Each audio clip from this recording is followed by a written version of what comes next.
الحمد لله والصلاة والسلام على رسول الله وعلى آله وأصحابه أجمعين ما بعد فقد قال الله سبحانه وتعالى في محكم التنزيل أعوذ بالله من الشيطان الرجيم بسم الله الرحمن الرحيم فإذا أفلتم من عرفات فاذكروا الله عند المشعر الحرام واذكروه كما هداكم وإن كنتم من قبله لمن الضالين صدق الله العظيم. எல்லா புகழும் அல்லாஹ் ஜல்ல ஷானஹு வ தஆலா ஒருவனுக்கே உரித்தாகட்டுமாக. ஸலாத்தும் ஸலாமும் எம்பெருமானார் முஹம்மது நபி ஸல்லல்லாஹு அலைஹி வஸல்லம் அவர்கள் மீதும் அவர்களின் சன்மார்க்க நெறியை பின்பற்றி வாழ்ந்த சத்திய சஹாபாக்கள், தாபிஈன்கள், தபா தாபிஈன்கள், நல்லோர்கள், வல்லோர்கள், குறிப்பாக இங்கே அமர்ந்திருக்கின்ற நம்மவர்கள் மீதும் அல்லாஹுவின் அன்பும் அருளும் என்றென்றும் நின்று நிலவட்டுமாக. ஆமீன். அன்பிற்கும் பெருகண்ணியத்திற்கும் உரித்தானவர்களே, இது ஜும்ஆவுடைய நேரமாகும். நம் வாழ்வின் எல்லா சூழ்நிலைகளிலும் அல்லாஹுவை அஞ்சிக் கொள்ளுமாறு எனக்கும் உங்களுக்கும் வசியத் செய்தவனாக இவ்வுரையை ஆரம்பம் செய்கின்றேன். ஜும்ஆ பிரசங்கத்தின் போது தேவையில்லாத செல்போன் பயன்பாட்டையும் அனாவசியமான பேச்சுக்களையும் தவிர்த்துக் கொள்ளுமாறு உங்கள் அனைவரையும் அன்போடு கேட்டுக்கொண்டதோடு, ஆன்மா விழித்தலும் மகத்தான நாள் அரஃபாவுடைய நாள் என்கிற தலைப்பின் கீழ் இன்றைய பிரசங்கம் அமைகிறது. அல்லாஹுவின் அருளால் வாழும் அன்பு சகோதரர்களே, வரவிருக்கும் துல்ஹிஜ்ஜா மாதத்தின் 9ஆம் நாள் அல்லாஹ் சுப்ஹானஹு வ தஆலா மிக உயர்வாக கௌரவித்த ஒரு மகத்தான நாளை நாம் சிந்திக்க இருக்கின்றோம். அந்த நாள் தான் யௌமுல் அரஃபா என்று அழைக்கப்படுகின்ற அரஃபாவுடைய நாளாகும். இது ஹஜ்ஜின் உச்சநிலை நாளாகும். அருளும் மன்னிப்பும் நரக நெருப்பில் இருந்து விடுதலையும் நிரம்பிய ஒரு பாக்கியம் நிறைந்த நாளாகும். இன்று ஓதப்பட்ட சூரத்துல் பக்ராவுடைய 198வது வசனத்தில் அல்லாஹ் ஜல்ல ஷானஹு வ தஆலா இவ்வாறாக கூறுகின்றான்: فَإِذَا أَفَضْتُم مِّنْ عَرَفَاتٍ فَاذْكُرُوا اللَّهَ عِندَ الْمَشْعَرِ الْحَرَامِ وَاذْكُرُوهُ كَمَا هَدَاكُمْ وَإِن كُنتُم مِّن قَبْلِهِ لَمِنَ الضَّالِّينَ. அதாவது, பின்னர் நீங்கள் அரஃபாவிலிருந்து திரும்பும் போது மஷ்அருல் ஹராம் என்னும் தலத்தில் அல்லாஹுவை நினைவு கூறுங்கள். முன்பு நீங்கள் வழிகேட்டவர்களாக இருந்த போதும் அல்லாஹுதான் உங்களுக்கு நேர்வழி காட்டினான் என்பதை உணர்ந்து அவனை நீங்கள் புகழுங்கள் என்பதாக இந்த ஆயத் நமக்கு எடுத்துரைக்கின்றது. இந்த வசனம் அரஃபா நாளில் அதனுடைய மகத்துவத்தை நமக்கு வெளிப்படுத்தி காட்டுகின்றது. இந்த நாளில்தான் நமது இஸ்லாமிய மார்க்கம் பூர்த்தி அடைந்தது, இஸ்லாம் வெற்றி அடைந்தது, அல்லாஹுவின் அருட்கொடைகள் முழுமையடைந்தனர். அரஃபா நாள் என்பது அடியாரின் உள்ளம் தனது இறைவனை சந்திக்கும் நாளாகும். அரஃபா மைதானத்தில் லட்சக்கணக்கான ஹாஜிகள் வெள்ளை இஹ்ராம் உடையில் நிற்கின்றனர். தைக்கப்படாத அந்த வெள்ளை உடை எளிமையையும் மரணத்தையும் நமக்கு நினைவூட்டுகின்றது. அங்கே ஆட்சியாளருக்கும் சாதாரண மக்களுக்கும் பணக்காரனுக்கும் ஏழைக்கும் எந்த ஒரு வேறுபாடும் இல்லை என்பதை நமக்கு உணர்த்துகின்றது. அனைவரும் அல்லாஹுவின் அடியார்களாக அங்கு ஒன்று திரண்டு ஒன்றாக நிற்கின்றார்கள். அரஃபாவின் காட்சி மறுமை நாளில் மஹ்ஷர் மைதானத்தில் மனிதர்கள் நிற்கும் காட்சியை நமக்கு நினைவூட்டுகின்றது. நாம் அல்லாஹுவின் முன் நிற்க தயாராக இருக்கின்றோமா? நமது தொழுகையின் தரத்தை நாம் உயர்த்தியுள்ளோமா?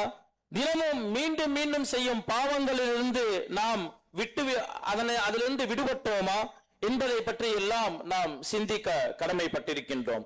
இமாம் முஸ்லிம் ரஹிமஹுல்லாஹ் அவர்கள் அறிவிக்கும் ஹதீஸில் ஆயிஷா ரலியல்லாஹு அன்ஹா அவர்கள் அறிவிக்கின்றார்கள், நபிகள் நாயகம் ஸல்லல்லாஹு அலைஹி வஸல்லம் அவர்கள் அருளியதாக, அதாவது, மாமின் யௌமின் அக்ஸர் மின் அன் யுஅதிகல்லாஹு ஃபீஹி அப்தன் மினன் நாரி மின் யௌமின் அரஃபா.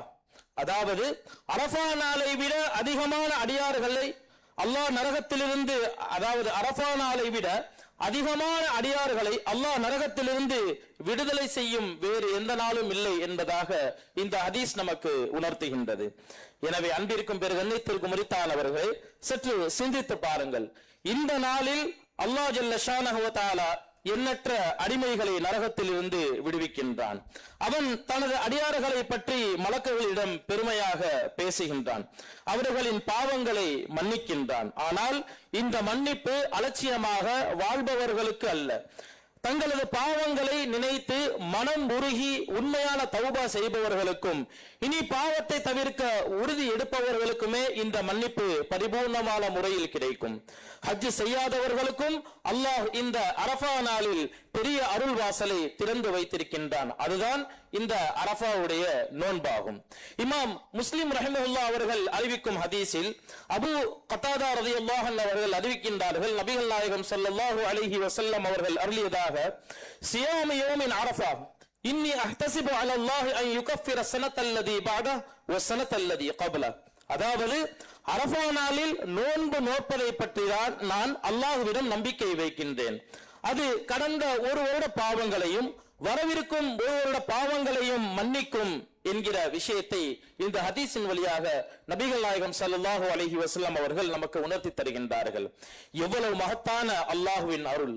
ஒரு நாளுடைய நோன்பு 2 வருடங்களுக்கான பாவ மன்னிப்பாக நமக்கு கிடைக்கின்றது. எனவே அரஃபா நாள் நமது வாழ்க்கையில் மாற்றத்தின் தொடக்கமாக இருக்க வேண்டும். இதுவரை தௌபாவை தள்ளி போட்டிருந்தால் இன்று தௌபா செய்ய வேண்டிய நாள். ஜமாத் தொழுகையில் அலட்சியம் காட்டியிருந்தால் இன்று அதனை மாற்றம் செய்ய வேண்டிய நாள். நாம் குர்ஆனுடைய வசனங்களை பற்றி சிந்திக்கவில்லை, அதனை ஓதவில்லை என்று சொன்னால் அல்லாஹுவின் வசனங்களை சிந்தித்து அதன்படி அமல் செய்ய வேண்டிய நாள்.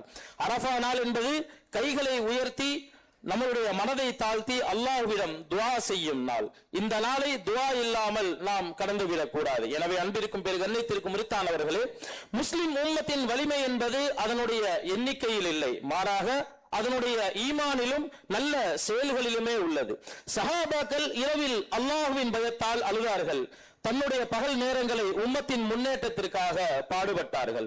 நமது குடும்பத்தில் மாற்றம் வேண்டும் எனில் நாம் ஜமாத்துடைய தொழுகையிலிருந்து அதனை நாம் தொடங்குவோம்.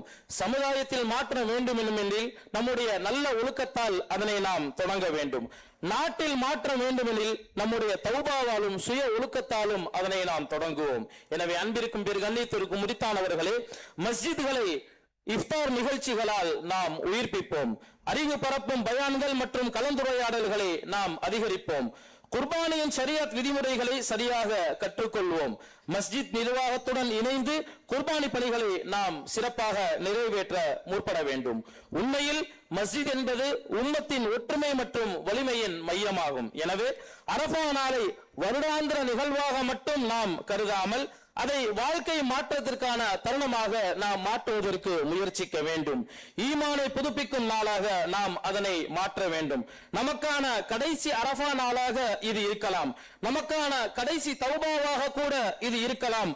மரணம் வருவதற்கு முன் அல்லாஹ் திறந்து வைக்கும் மன்னிப்பின் கடைசி வாசலாக கூட இருக்கலாம் என்கிற எண்ணத்தில் நாம் இந்த நாட்களை நாம் நல்ல முறையில் செலவழிக்க முயற்சிக்க வேண்டும். எனவே அன்பிற்கும் பெரு கண்ணியத்திற்கும் உரித்தானவர்களே, இந்த அரஃபா நாள் நமக்கு 3 முக்கியமான பாடங்களை நமக்கு கற்றுத்தருகின்றது. முதலாவது, அல்லாஹ்வுக்கான உண்மையான இஹ்லாஸ். அரஃபாவில் மனிதன் தனது இபாதத், அதாவது தனது செல்வத்தை கொண்டு வருவதில்லை, துஆவையும் கண்ணீரையும் மட்டுமே அவன் கொண்டு வருகின்றான். இரண்டாவது, அடியாரின் உண்மையான முயற்சி. அரஃபாவில் நிற்பது மாற்ற முடியாத இபாதத், அதுபோல் மறுமை வெற்றியும் நமது முயற்சியில் தான் இருக்கின்றது. மூன்றாவது, அல்லாஹ்வின் அருளில் முழு நம்பிக்கை வைப்பது. பாவம் எவ்வளவு பெரியதாக இருந்தாலும் அல்லாஹ்வின் கருணை அதைவிட மிக பெரியது என்கிற எண்ணத்தில் நாம் இதனை கையாள வேண்டும். எனவே அன்பிற்கும் பெரு கண்ணியத்திற்கும் உரித்தானவர்களே, வரக்கூடிய அரஃபாவுடைய நாளை சரியான முறையில் நாம் அதனை செலவழித்து அதன் வழியாக அல்லாஹ் ஜல்ல ஷானஹு வ தஆலா நமக்கான ஹிதாயத்தை வழங்குவதற்கு முயற்சிப்போமாக. வமா அலைனா இல்லல் பலாக். அல்ஹம்துலில்லாஹ்.